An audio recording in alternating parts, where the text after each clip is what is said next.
Bonjour. Le Conseil représentatif des institutions juives de France, présidé par Roger Kuckerman, et le Conseil représentatif des Français d'outre-mer, par Patrick Karam, veulent s'unir contre le racisme et l'antisémitisme. Les présidents des deux associations ont co-signé, à Paris, un mémorandum allant en ce sens. Tout cela est bien, mais ne parlera-t-on que du passé ou s'attaquera-t-on à ce qui se passe de nos jours? Et qui est concerné? Voilà trois questions, car le sujet est complexe. Des esclavagistes et des négriers, il y en a eu, et il y en a de toutes les confessions, sur tous les continents et de toutes les couleurs, idem pour les esclaves.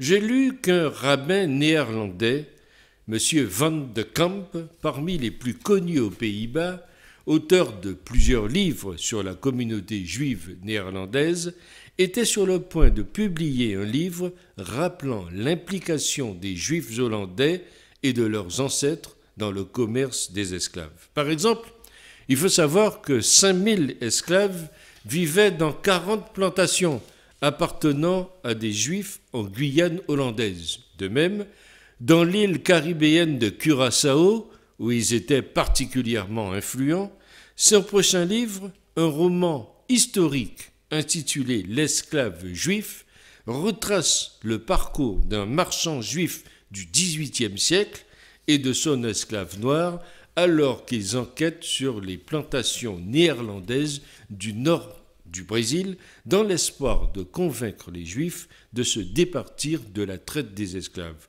En faisant la recherche pour ce livre, Van de Kamp dit avoir fait des découvertes qui l'ont particulièrement choqué.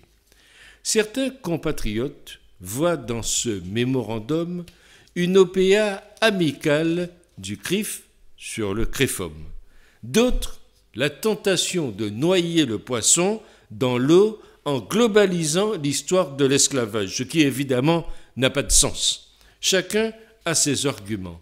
Mais ouvrons tous les chapitres du grand livre pour dire que nous sommes bien capables de faire la distinction entre l'histoire et ses instrumentations, pour dire aussi que nous n'avons aucune difficulté ou contradiction à essayer de faire œuvre de mémoire et d'histoire à propos de la Shoah et à dénoncer la politique colonialiste d'Israël, celle de la collaboration des autorités israéliennes avec tout ce qui fut ségrégationniste, l'Afrique du Sud de l'apartheid, ou fasciste avec le Chili de Pinochet, ou l'Argentine de Videla, ou à trouver juste de commémorer l'abolition de l'esclavage en France et à dénoncer des faits actuels, sans même parler de Boko Haram.